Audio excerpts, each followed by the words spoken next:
What's up, my friends? This is John Baruti, Baruti Success. This week we're talking about the beginning crypto investor. Sorry about that. Here we go.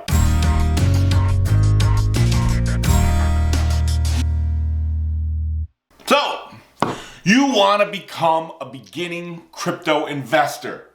I think that's awesome. I think it's great. I think you should be careful, right? I think cryptocurrency is the way of the future. I think cryptocurrency will make the next generation a boatload of money. I think cryptocurrency and the blockchain will be a outstanding thing for the next 10, 20, 30, 50 years. That being said, my friends, enter at your own risk, okay? This is a new, extremely new platform. It's an extremely new investment class. It's an extremely new everything, okay? That being said, I think you should invest in it.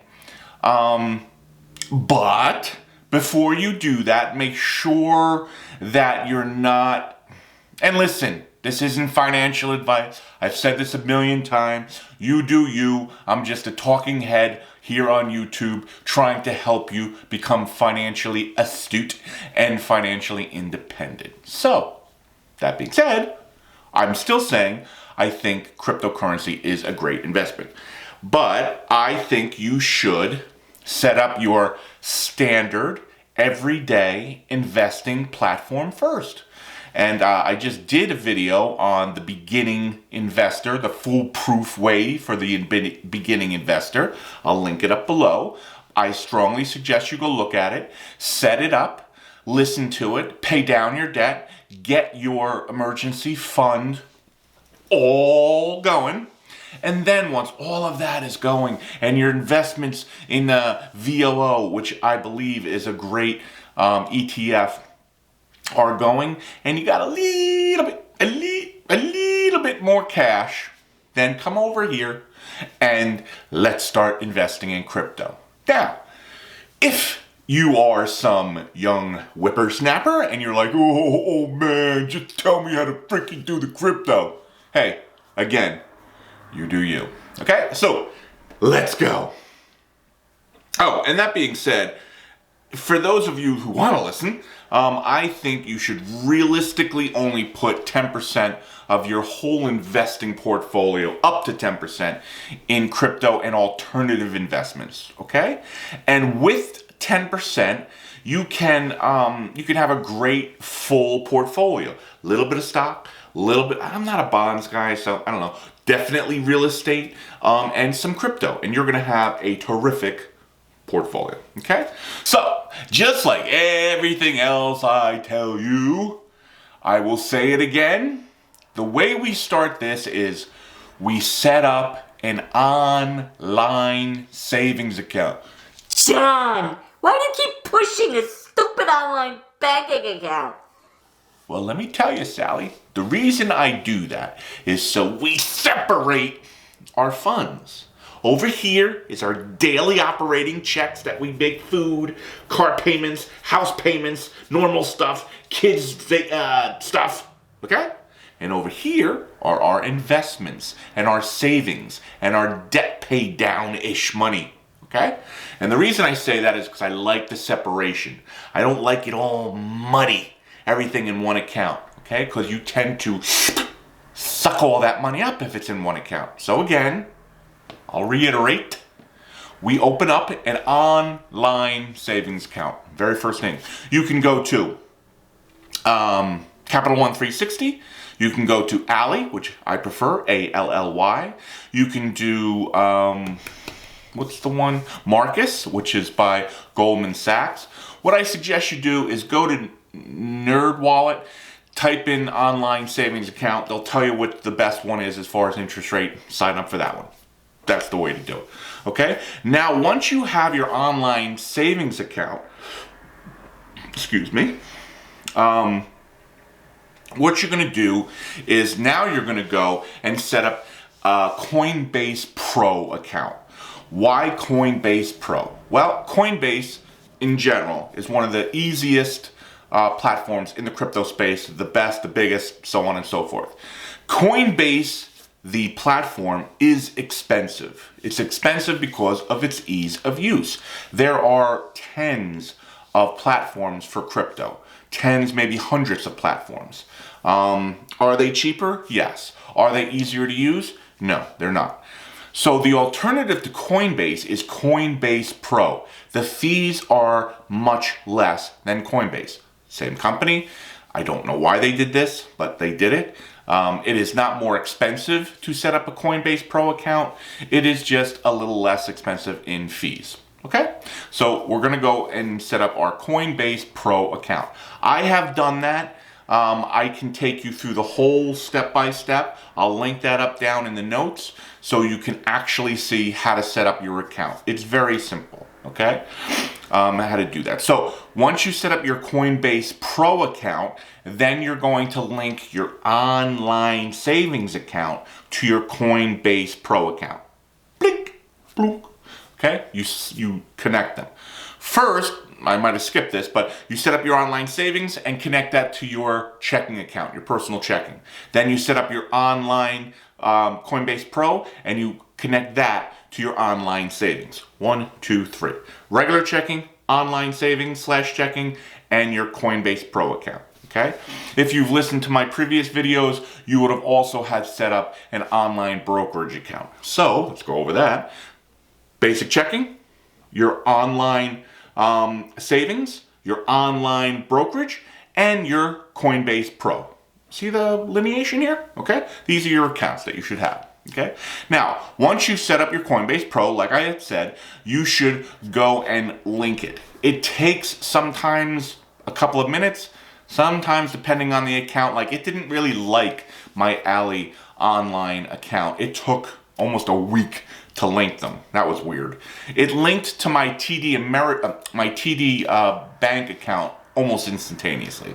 So you might have to play with it for a little bit. But once they're linked up, then you can take your cash out of your online savings, right, and put it into your Coinbase Pro. Once you set up your Coinbase Pro account and transfer the funds, you do not have to put money in a stable coin. And a stable coin basically is a cryptocurrency coin that mimics the dollar. Okay, so it could be either Tether, there's a bunch of them. It could be USD, there's a bunch of stable coins. I didn't do that. If you're going to do more advanced things like stake, and I can explain all that in future videos, staking different types of stable coins and then putting them on the Binance chain and getting interest for it. I know this is all it gets muddy. There's a lot of information. You don't need to do any of that for now, right? All we're doing, taking the money from our online checking / savings and moving into Coinbase Pro. Once you do that, then you can start investing in the cryptocurrencies. My suggestion, you do not have to listen. My suggestion is to only invest as a beginner in Bitcoin, right? Or Ethereum, the two largest coins, okay? On Coinbase Pro, you know, I used to think, and I have to check with customer service, I used to think you can buy small amounts of Bitcoin, on Coinbase Pro.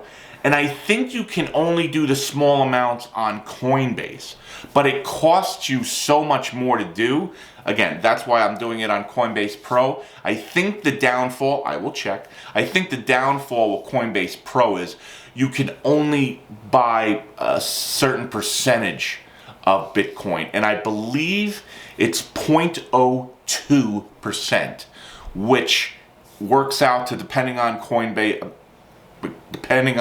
Bitcoin's price, anywhere between, let's call it $300 and $600, which means you have to have $300 to $600 in your Coinbase Pro account to buy that much of Bitcoin.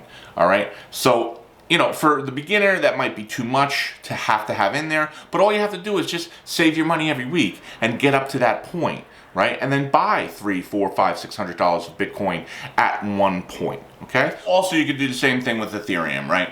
You can buy a small percentage of Ethereum, But Ethereum will cost you a lot less, obviously. So like when Bitcoin is at 30, 40,000, Ethereum is normally at 3 or 4,000. So if you buy 0.2 percent of Ethereum, it's only a couple of dollars as opposed to a couple $100 of Bitcoin. Okay, so basically, like I said, you're going to buy Bitcoin and Ethereum. You could do whatever you want to do. That's my suggestion, because going with altcoins, alternative coins, is fun. Don't get me wrong. I own some, but I also have a very large portfolio. So for me to throw a few hundred or a few $1,000s towards altcoins is not a big deal. If you don't have a lot of money to mess around with, do not play around with altcoins. Yeah, you could possibly hit one and it go to the moon, but you can also go to Atlantic City and put $1,000 on black and hope that it comes out so you double your money. But if it doesn't, you know what you get? Nothing. And my suggestion is, unless you have a lot of money, which listen, you may, and that's great, go and play. But if you don't, first invest in traditional investments, okay? Go and listen to my beginning investment video, the foolproof beginning investing portfolio. I strongly suggest it, okay? If you only want to invest in cryptocurrency, again, you do you. I don't think it's prudent. I don't think it's smart because crypto is so new. And yes, I do think it's going to be around. And yes, I do think you can make a lot of money in the coming years. But I would rather you err on the side of caution, right? So put 5 or 10% of your portfolio into cryptocurrency. Don't put all of it in there, right? Be smart. Spread it out. Go and buy real estate. And if you can't go out and afford a 3-plex or a 4-plex, go and buy REITs, right? And do investment in real estate, investing in the VOO, a traditional ETF, S&P 500, and then put your money into crypto, okay? Listen, I'm not going to tell you what to do. You're going to do you. And I hope you do get to the point that you can invest a lot of money in crypto. But set yourself up for success. Invest in the standard stuff first, okay? Much more secure, much more proven way of investing over the years. And then come and have fun with crypto, all right? I hope you like this one. I hope this one was valuable to you. If you have any questions, especially on crypto, put it in the comments below. If I can't answer it, I will find you a source that can answer it. And again, I love doing these. So we'll see you on the next one.